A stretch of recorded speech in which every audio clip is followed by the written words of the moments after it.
Assalamualaikum warahmatullahi wabarakatuh. Perkenalkan, nama saya Pramudia Junanda, mahasiswa Pasca Sarjana Rekayasa Struktur, NIM 2502118, akan menjelaskan proposal tesis dari mata kuliah SI 5098 dengan judul Analisis Keandalan Struktur Gedung Modular Komposit dan Analisis Variasi Tingkat Terhadap Beban Gempa.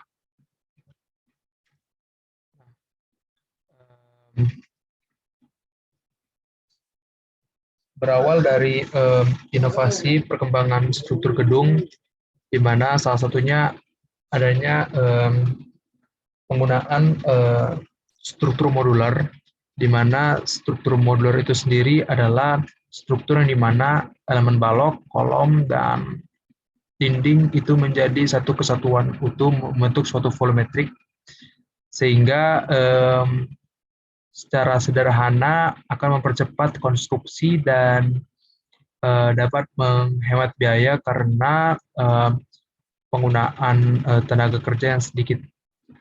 Nah, akan tetapi struktur modular itu sendiri memiliki beberapa rintangan.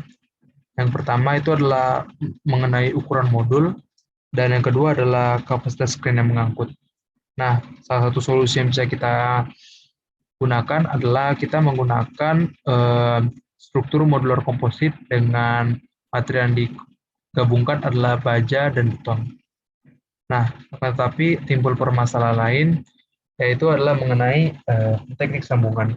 Di mana teknik sambungan dari sambungan intermodul itu terbagi atas 4. Yang pertama adalah sambungan intermodul, di mana adalah sambungan yang menghubungkan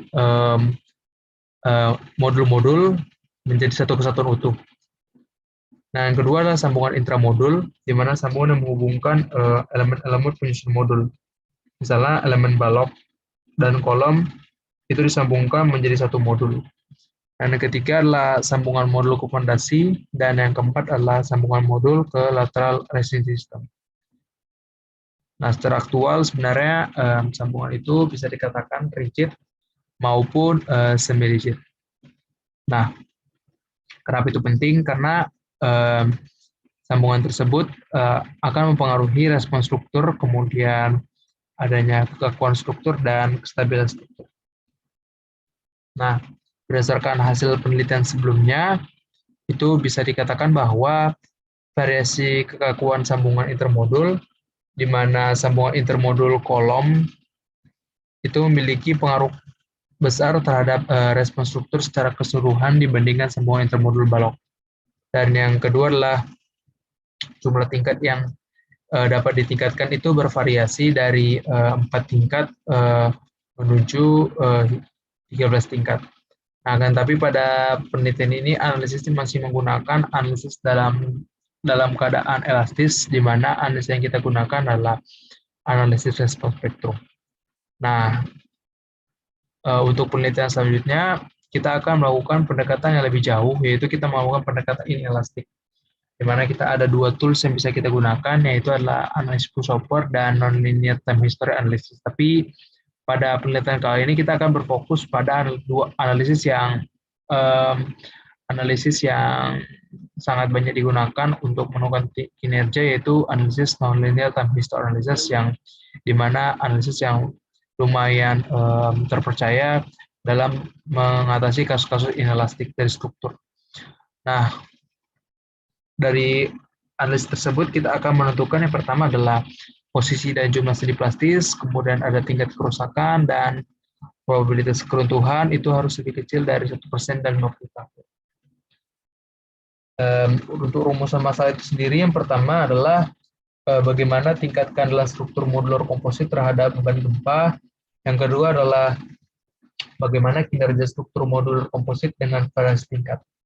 Nah, tujuan dari penelitian ini yang pertama kita akan mendapatkan hasil mengenai tingkat keandalan struktur dari modular komposit terhadap beban gempa yang akan kita berikan.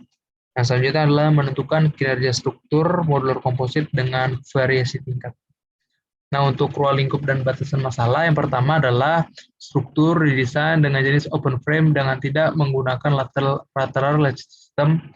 Yang kedua adalah analisis keandalan struktur gedung modular komposit dengan 4 tingkat. Kemudian adalah struktur bangunan tinjau adalah struktur modular tanpa lateral resting system dengan variasi jumlah lantai. Dengan material yang digunakan adalah beton dan baja komposit atau hibrid. Selanjutnya adalah sambungan balok dan kolom pada intramod diasumsikan sebagai sambungan rigid.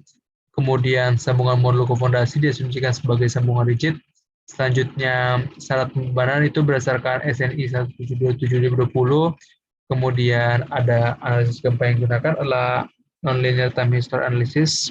Kemudian untuk plat lantai diasumsikan sebagai rigid discrete diafragma. Dan yang terakhir adalah plat atap tidak diasumsikan sebagai diafragma. Nah, untuk metodologi penelitian yang kita gunakan, secara umum, yang pertama, penelitian itu dilakukan untuk menganalisis keandalan struktur gedung modular komposit terhadap beban gempa.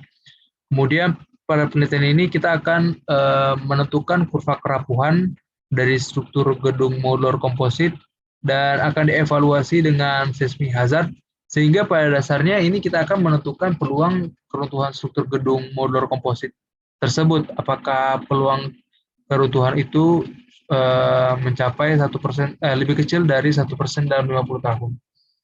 Nah, penelitian yang kita gunakan itu akan menggunakan software ETAPS, kemudian dengan analisis gaya gempa terhadap jujur gempa. Selanjutnya, penelitian ini juga berfokus pada tingkatan struktur yang dapat kita bangun dengan batasan yang kita gunakan adalah simpangan antar tingkat, stres rasio, dan level kinerja dari struktur gedung modular komposit terhadap beban gempa. Nah, untuk diagram alir penelitian yang akan kita gunakan, yang pertama adalah studi literatur, selanjutnya ada persiapan data penelitian, kemudian pemodelan struktur, dan kemudian ada desain preliminary. Kemudian kita melakukan analisis pemodelan struktur. Nah, untuk analisis pemodelan struktur itu terbagi atas dua pendekatan. Yang pertama adalah pendekatan secara lokal dan kedua adalah secara global. Nah, untuk pendekatan secara lokal itu kita lihat adalah pengecekan kelangsungan elemen, kemudian pengecekan fenomena tekuk, kemudian pengecekan elemen aksi lentur, kemudian ada desain shear korektor, kemudian ada desain sambungan, dan kita akan melihat apakah memenuhi persyaratan SNI atau tidak. Nah, untuk